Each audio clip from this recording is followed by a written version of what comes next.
Welcome back to Northwood University and the CAMS Industry Summit. I'm Sarah Vantine here with Ted Ings of the Fixed Ops Roundtable. Today, Ted, we are going to be talking about current trends in automotive retail, and we've got quite the panel assembled.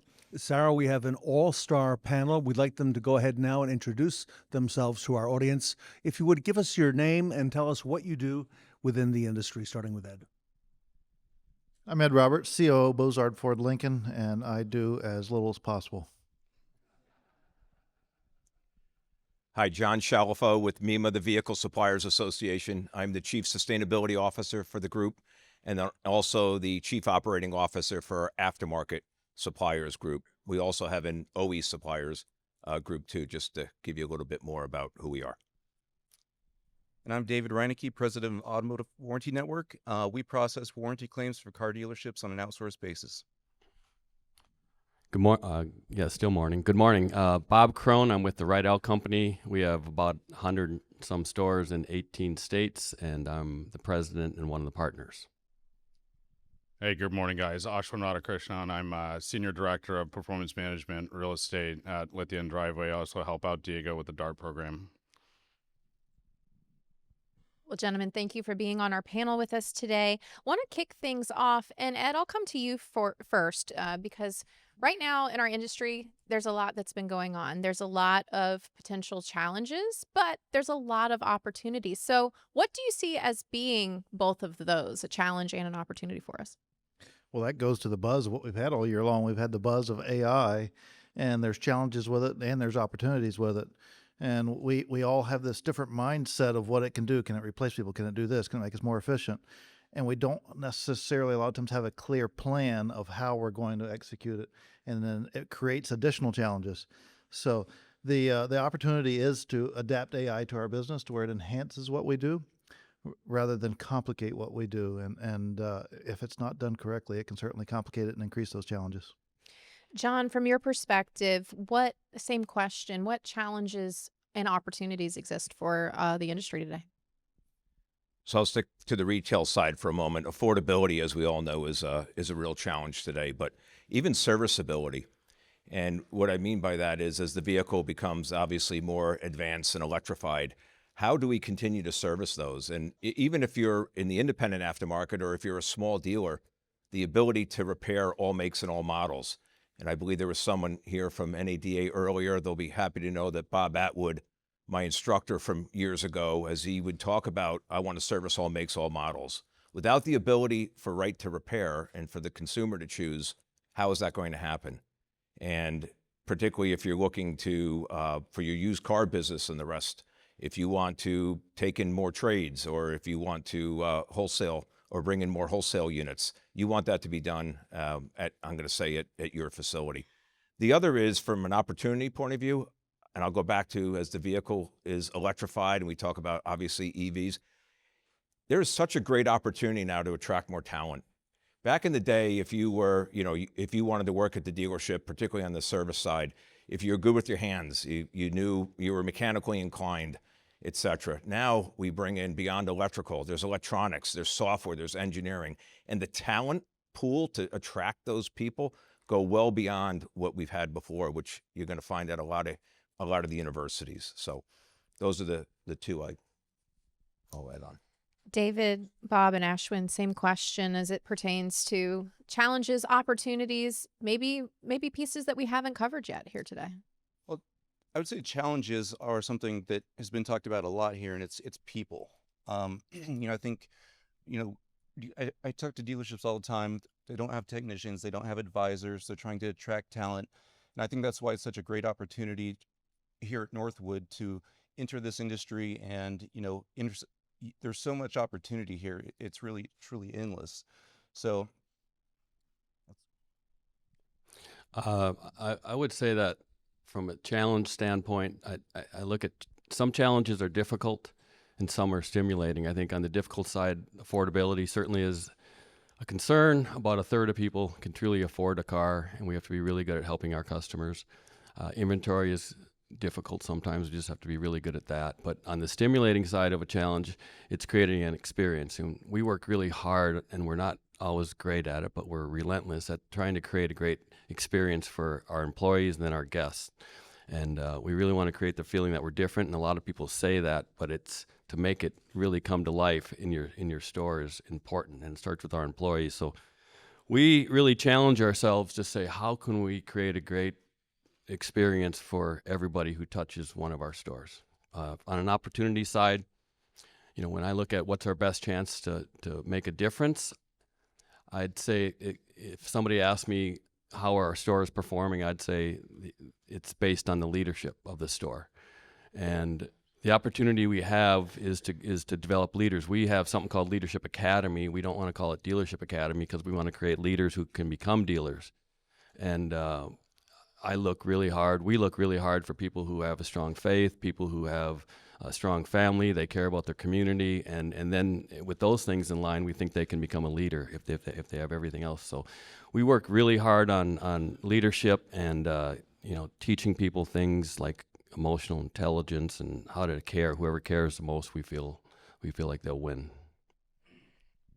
Yeah, I think a challenge and an opportunity is kind of how do we embrace technology while maintaining our people first culture. I think that's something that we have been challenged with and we're trying to figure out, because there's a lot of technology that can help our business, right? But that doesn't replace people, and it's helping people understand that the technology is not there to replace people. It's there to create a better customer experience while maintaining that people first culture. So that's something that's a challenge and an opportunity for us, and I think probably for everybody on the panel here. One of the questions we'd like to ask today, the folks who are up here about the EV, electric vehicle outlook, and how dealers should be handling that at this time. Ashwin, can I come to you on that with your perspective? Yeah, I think, as we look at it, EVs aren't going anywhere, right? And I think that's a reality that we all need to embrace. And as a business, we've been pushing that as well. As we look at kind of the EV credits expiring later this month and some of the other challenges that are coming our way, we still see the EV market as the fastest growing market share within our business right now. And so I think it's just understanding that EVs are not going anywhere and then adapting your business to be able to maintain that relationship with the customer, whether it's an electric vehicle customer, gas, hybrid, whatever it may be. Bob, I'm curious your perspective on the EV outlook. Okay. If you look at the EV market, just pure EVs, it's been flat for the last 3 years, but it's shifting. It's not a Tesla market anymore. We have 29 Chevy stores, and their EV share is growing dramatically. So I think the outlook is strong. You add in hybrids, and you're up to 25%. 1 out of 4 people are in one of those vehicles. So what we have to do as dealers is we have to embrace it, and we need to meet the guests where they're at. And I think that we have a real opportunity to increase our knowledge. We have to be good on ICE vehicles and hybrids and EVs and our knowledge because there's some lifestyle changes that happen with the EVs, and we have to be prepared to talk about the entire ownership experience. And I think we have a ways to go with our sales team and embracing the knowledge around the options so we can be a good resource for a customer. I want to ask the same question to Ed, and then I'll come over to John and then David. Ed, you're a very large single-point Ford Lincoln dealership in St. Augustine, Florida. You retail approximately 1,000 units a month. You're a 10-time Triple Crown winner with Ford. You've been very successful with the EV market. Your thoughts? There was this wise and innovative guy that once said, if you think you can or if you think you can't, you're right. And that has been the slow adoption to EV. If you go in, you go in any store, everyone has opinions of EVs. And then you ask of those, how many of you have driven EVs? And usually you don't get very many hands. Well, the best person to buy an EV from is the one that drives an EV. So we do a lot of things to put our people in EVs so they can speak positive of it, because all of us have opinions, but reality they're not going to go away. And we're not going to dictate what that rate is that it takes over the market, but ultimately it's going to grow. And we have to put people out there that's going to talk about it in a positive way because when a customer comes in to buy an EV, the early adopters, they came in, they was going to buy an EV, it didn't matter what. So it's a matter of whether they bought it from you. Customer comes in, say, hey, I want to talk to you about it. And then our employees, our salespeople would talk you out of it. You don't want to buy one of those. Well, they'd leave and go somewhere else. Well, when you have someone that can embrace that, now once we've shifted past the early adopters and the tax credit's ending, we have to get better at integrating ourselves and educating our customers. And the best way to educate our customers is to be educated ourselves. and that's getting our people in them. John? I'll just give a couple of comments from the supplier side. The capital's been invested, the technology is there, the engineering is in place, and there's been a lot of really great comments already. Yes, we're going to see, the continuation of hybrids and ICE, but the technology train continues to move forward, and it is the future. How it will turn out each year, as far as mix, depending upon the political environment, et cetera, we don't know, but we keep moving forward. I personally just think with EVs, we have a ways to go still. I think there's a lot of infrastructure that still needs to be put together so that you can get distance on them. But other than that, I think that's kind of needs to be embraced. And yeah. Ashwin, I'll start with you and then go to Bob for this question because there's a lot of conversation in the industry around direct to consumer sales, and we're seeing it. Of course, there's direct to consumer, maybe outside of the retail franchise model, but it's becoming more and more of an appetite for consumers today to have everything delivered or, right at their fingertips, right on their cell phone. So Ashwin, what would you say the outlook is for selling direct to consumers today? I think we have a footprint out in the UK as well, and I think it's a lot more adopted there right now than it is over here. And I think that, what we tell our teams is control the controllables, right? That's something that we can't control, and the outlook is what it's going to be. And so if the OEMs decide to go direct to consumer, then we just have to adapt our business, right? And, a lot of the times, especially in the UK, what we're seeing is that the fixed margin structure that comes out of the direct to consumer is very similar still from a profitability perspective from what we're seeing on a normal margin structure. And really, even if it is direct to consumer, right, let's not forget that we have our after sales businesses and we still control those. And so, in the used car business. So, no matter what happens with direct to consumer, I think there's a lot of the parts of the business that we as dealers still control. I feel as the direct to consumer model is good for some people, and I also feel like it's a disruption because we failed in some way. And if you look at the consumer journey, which we have to be really good at understanding that, they typically spend 16 hours shopping for a vehicle. They look at 4 brands. They visit 2 dealerships. Buying a car is the second biggest asset that most people buy. And I read something the other day on direct to consumer, and I hope it wasn't someone here. I don't want to offend you, but I might have to hurt your feelings because they said that buying a car should be just like buying a T-shirt on Amazon. And it's just not the way it works. People want to touch a car, drive a car. They want to get in the vehicle, and especially as it's just a big deal to buy a car, and there's a lot of questions. And to do it online might work if I always buy a black Suburban and I want another one. But if you want to test the models and the people like shopping, and we say we have to speed things up. Well, they like interacting with the salespeople, looking at product. What they don't like is getting in the finance office, and they don't like that part. So we have to get better at maybe pre-doing some of that work. We have a great opportunity in our business now because you go back 10 years ago, we communicated with 2 out of 10 customers before they got in a store. Now we have interactions with about 6 out of 10 customers before they get in a store. So the ability to build a relationship online, to have a seamless digital process is, to me, what direct-to-consumer means. Ed, do you want to handle that in terms of your thoughts as a retailer? So direct consumer is our manufacturers trying to fill the void that we haven't. As car dealers, we'd lock in on the way we've always done things, and that's the unfortunate part of it. Well, our consumer has changed. There's been so many things out there that's allowed our consumer to experience different things, and we're not looking at it through their lens. If we look at it through their lens, we'll simplify the process. But we want to take them through, like Bob just talked about, spending 16 hours doing research, and a customer wants to spend as little as time as possible in our store. So whether that's we go to them and allow them to see, touch, and feel the vehicle, or we do a lot of those things to where they're only in our store for an hour or hour and a half, that creates our opportunity for us to prevent manufacturers from going direct to consumers. But manufacturers going direct to consumers because we haven't made it simple for our customers.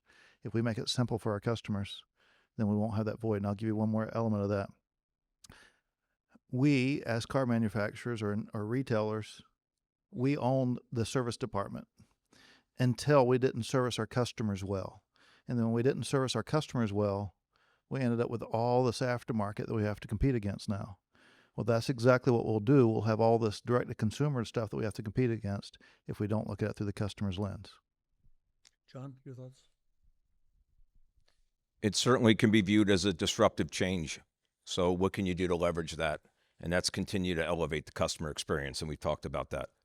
Own the customer, be the trusted advisor, make sure they're coming in to your store, choosing your store for all the services that they're going to need afterwards.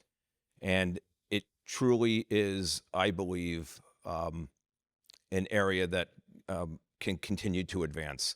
When I first looked at the business, I was like, I'm a car nut. I was like, I love this. I love the automotive and I love auto retail. It's car business. And then I get into it. Wow, it's a cash flow business. At the end of the day, it's a people business. So the more you can connect with your customers, the more they're going to call on you, and you roll with that disruptive change as it occurs. You can fight it, but do what you can to leverage the other opportunities available. I think just to echo what Ed said, it's shortening the time somebody has to be in the dealership. I mean, nobody wants to be in the dealership for like you said, 12 hours buying a vehicle. But if you can shorten that up, I think you have the opportunity to still build that relationship, build that trust, make it a positive shopping experience. And then, like you said, retain that customer for service for life. So I'd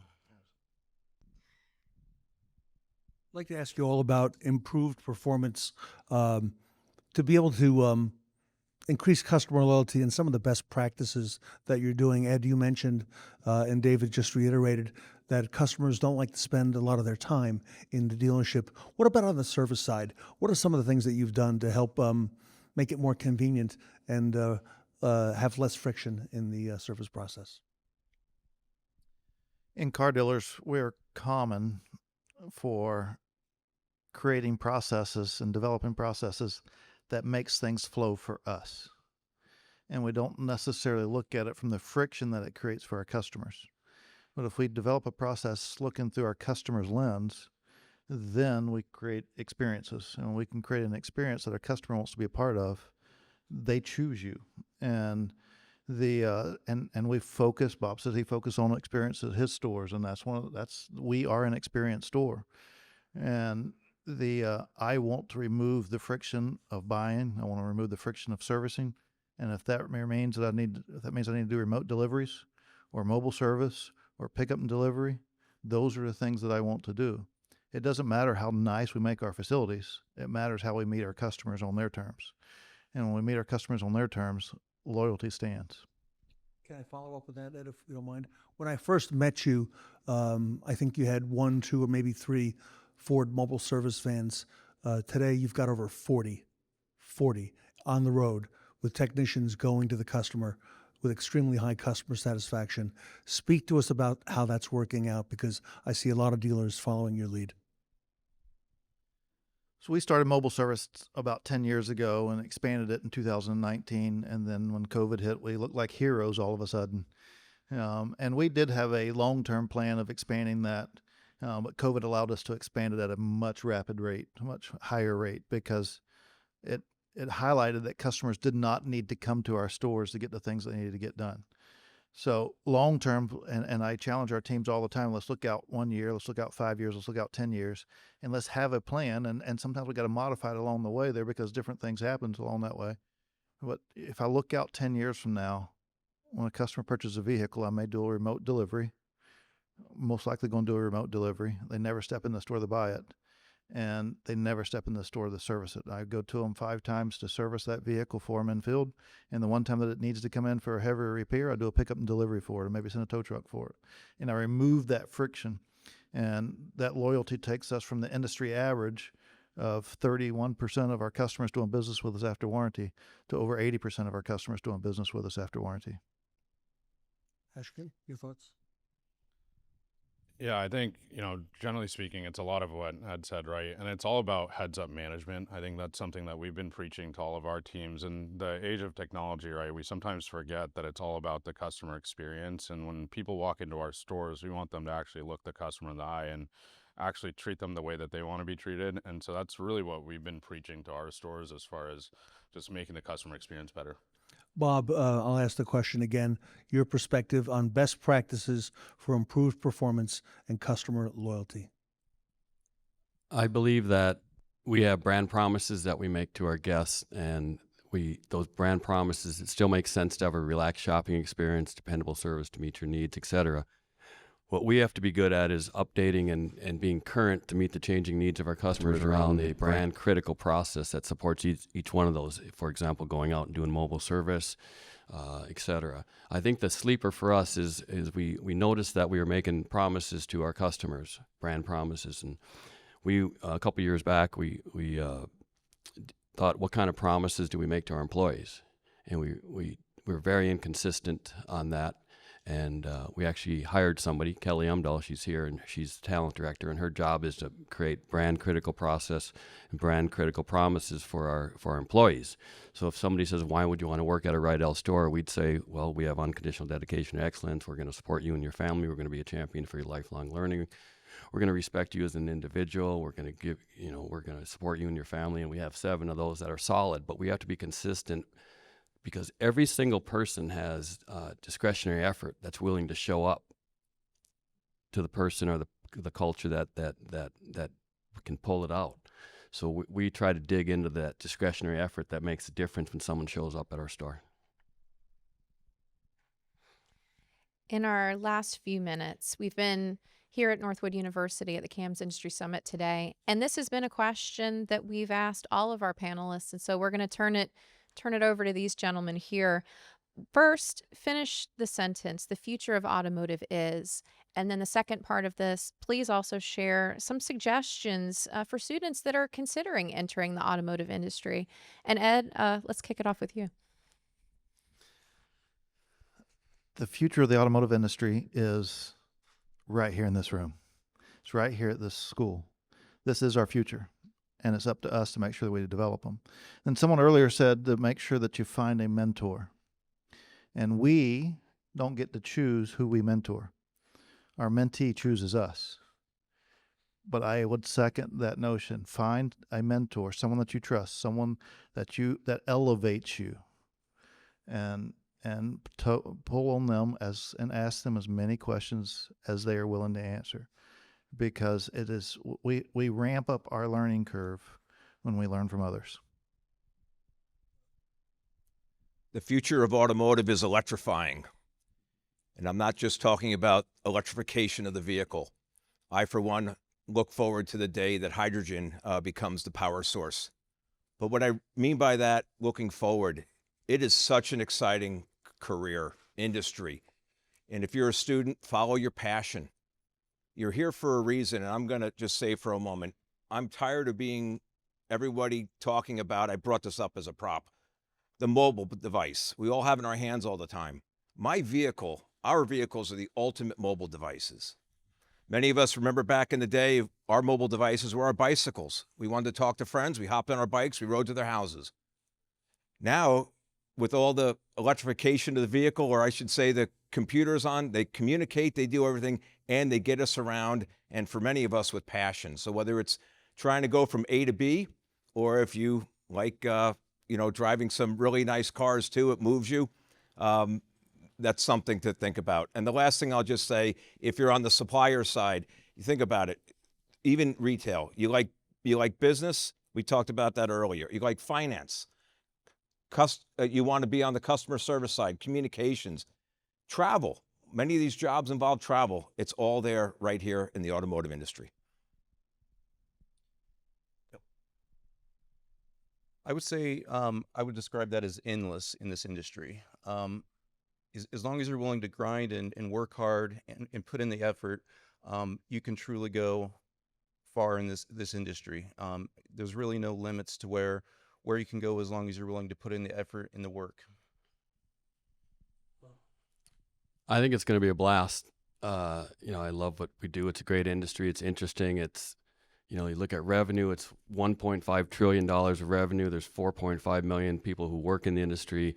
There's over 50 million cars transacted every year. It's not going away. It's only going to get better. And what we really need is leaders. strong leaders will make a difference and create a great experience for your team that you lead and for the people you take care of. Ashwin, bring us home. I'll start with advice with which for the students, which is find something you're passionate about, right? Like if you had told me 4 years ago that I would have ended up in the automotive industry, I would have said you're crazy, right? And now that I'm super passionate about the industry and kind of on the same light, the future of automotive is growth powered by people, and that's Lithia's motto. But really, it's all about the people, and it starts here at Northwood, and it's really awesome to see this. And thank you to Northwood for having us.